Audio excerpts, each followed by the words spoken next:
We did talk about religious freedom, and I will say that the Prime Minister was incredible on what he told me. He wants people to have religious freedom, and very strongly. And he said that in India they have worked very hard to have great and open religious freedom.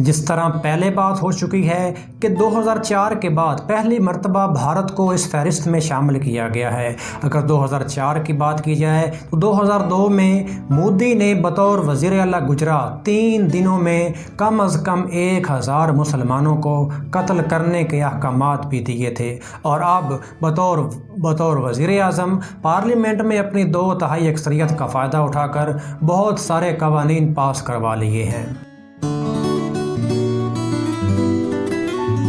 اس بارے میں جو سب سے اہم قانون ہے وہ citizen amendment act ہے، یعنی CAA، جسے دسمبر 2019 میں پارلیمنٹ سے منظور کروایا گیا تھا۔ اگر اس متنازع شہریت کے قانون یعنی CAA کا ایک ہلکا سا جائزہ لیا جائے تو معلوم ہوتا ہے کہ یہ بنیادی طور پر شہریت سے متعلق ہے، یعنی وہ لوگ جنہوں نے اپنے ہمسایہ ممالک سے بھارت میں سفر کیا ہے 2014 کے بعد، جس میں پاکستان، بنگلہ دیش، سری لنکا اور افغانستان جیسے ممالک شامل ہیں۔ ان سے اگر کسی شخص نے اس دوران بھارت میں سفر کیا ہے اور اس کے بعد وہ وہیں پہ رہائش پذیر ہوا ہے تو اسے بھارت کی شہریت دی جائے گی، لیکن اس میں یہ بات خاص ہے کہ اس میں مسلمانوں کو شہریت نہیں ملے گی، جس سے اس بات کو اخذ کرنا انتہائی آسان ہے کہ یہ خاص طور پر مسلمانوں کو ہدف بنانے کے لیے یہ قانون بنایا گیا ہے۔ اس کی ایک چھوٹی سی مثال مسلم اکثریتی صوبے آسام میں دیکھنے کو ملی، جب اچانک 19 لاکھ لوگوں کو بھارت نے اپنی شہریت سے محروم کر دیا اور انہیں بھارت سے اپنی شہریت اور وفاداری ثابت کرنے کے لیے 4 ماہ کا وقت دیا گیا، اور اگر وہ اس میں ناکام ہوئے، جس میں سے اکثر لوگ ناکام ہو چکے ہیں، تو انہیں ڈیٹینشن کیمپس میں رکھا جائے گا یا انہیں جلا وطن بھی کیا جا سکتا ہے، جس سے یہ بات واضح ہوتی ہے کہ بھارت میں ایک عرصہ تک رہنے کے باوجود بھی شاید لوگوں کے لیے اپنی شناخت بنانا انتہائی مشکل کام ہے، اور خاص طور پر اگر یہ بات مسلمانوں کے حوالے سے ہو تو یہ چیز اور بھی مشکل ہو جاتی ہے۔ لیکن اس بار بھارت میں مسلمانوں کے ساتھ کچھ ہندو بھی اس سے متاثر ہوئے ہیں جو شاید نچلی ذات سے تعلق رکھتے ہیں، جنہیں بھارت میں انتہائی اذیتوں کا سامنا کرنا پڑ رہا ہے۔ اب اس قانون کا پاس ہونا ہی تھا کہ رد عمل کے طور پر پورے بھارت میں مظاہروں کا سلسلہ شروع ہو گیا۔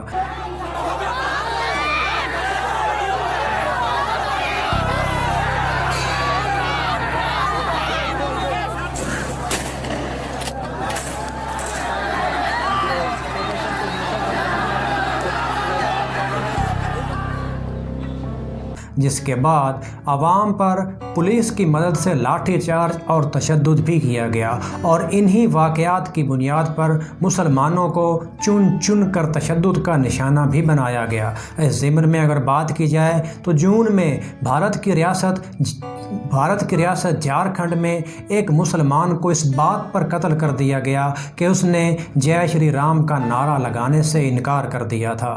Tabriz Ansari was caught by a mob on Tuesday evening, tied to a pole and beaten for more than 7 hours. He was then handed over to the police on Wednesday morning after he'd fallen unconscious. He was also forced to chant Jai Shri Ram and Jai Hanuman by the mob. He later died of injuries on Sunday. Now, cell phone videos of the beating were widely circulated in the area. اور صرف مسلمان ہی اس کا نشانہ نہیں بنے، بلکہ سال 2019 میں بھارت میں عیسائیوں کے خلاف بھی بہت سارے کیس رپورٹ ہوئے۔ اس رپورٹ کے مطابق 2019 میں کم از کم 328 ایسے مقدمات یا واقعات رپورٹ ہوئے جو عیسائیوں سے متعلق تھے، جس میں عیسائیوں کے حقوق کی پامالی کی گئی اور انہیں بھارت میں برابر کا شہری نہیں سمجھا گیا۔ یہ ابھی تو ہم نے صرف ایک قانون کی بات کی ہے، اس کے علاوہ اگر بات کریں تو بھارت میں 70 سال سے موجود آرٹیکل 370 ہے، جس کے مطابق بھارت میں کشمیر کو ایک خصوصی آئینی حیثیت حاصل ہے، اس کو مودی حکومت نے یک لخت ختم کر دیا، جس کے بعد کشمیر میں 5 اگست کو کرفیو لگانے کا اعلان کر دیا، اور وہ کرفیو آج تک قائم ہے۔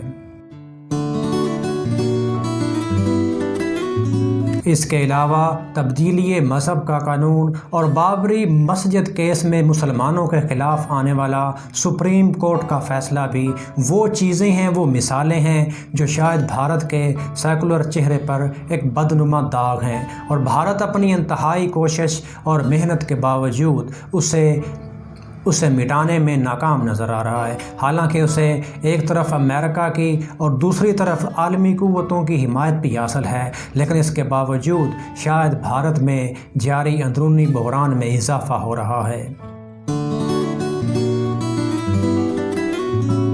اب ہم اس بات کا جائزہ لیتے ہیں کہ امریکی محکمہ کی طرف سے جاری کی جانے والی اس رپورٹ میں بھارت سے متعلق وہ کون سی ایسی سفارشات اور پابندیاں ہیں جو کہ امریکی حکومت کو تجویز کی گئی ہیں کہ ان پر عمل درآمد کیا جائے۔ اور یہ بات یاد رکھیے کہ یہ صرف سفارشات ہیں، اس کو امپلیمنٹ کرنے کا اختیار صدر کے پاس ہے، وہ چاہے تو اس کو امپلیمنٹ کرے اور چاہے تو اس کو رد بھی کر دے۔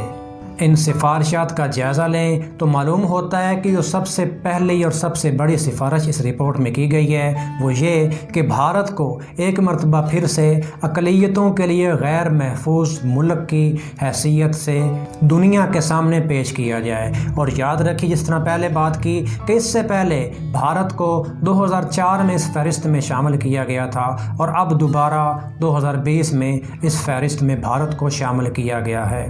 اس کے علاوہ اس بات کی سفارش بھی کی گئی ہے کہ وہ لوگ جو ان واقعات کے ذمہ دار ہیں، چاہے ان کا تعلق حکومت سے ہے یا کہ کسی ایجنسی سے ہے، ان پر سفری اور معاشی پابندیاں لگائی جائیں اور ان کے اثاثے منجمد کیے جائیں۔ اس کے علاوہ یہ بات بھی کی گئی ہے کہ امریکہ کو چاہیے کہ بھارت میں کام کرنے والی سول سوسائٹی اور ایسی NGOs کو فنڈنگ کی جائے جو کہ انسانی حقوق کے لیے کام کرتی ہے، تاکہ بھارت میں ہونے والے غیر انسانی واقعات کو کسی نہ کسی انداز میں روکا جا سکے اور کسی نہ کسی انداز میں ان کا ڈیٹا مرتب کیا جا سکے۔ اور اس بارے میں جو آخری سفارش اس رپورٹ میں کی گئی ہے وہ یہ کہ امریکی کانگریس کو اس بات کا پابند بنایا گیا ہے کہ وہ مذہبی آزادی سے متعلق جو اس کے پہلے اجلاس منعقد ہوتے رہے ہیں ان میں وہ ایک کنٹینیوٹی لے کے آئے، یعنی ان کو جاری رکھنے کو کہا گیا ہے۔ تو یہ وہ رپورٹ کے کچھ اہم پوائنٹس تھے، اور اس میں خاص طور پر بھارت کے حوالے سے کیا تھا ان کے بارے میں ہم نے بات کرنے کی کوشش کی۔ اس سے متعلق اگر آپ کے ذہن میں کوئی سوال ہو تو وہ آپ پوچھ سکتے ہیں۔ آج کے اندراج میں اتنا ہی۔ اپنا رشتہ داروں گرد و نواح کے لوگوں کا سب کا خیال رکھنے کی کوشش کریں۔ آپ سے ملاقات ہوگی نیکسٹ ویڈیو میں۔ اللہ حافظ۔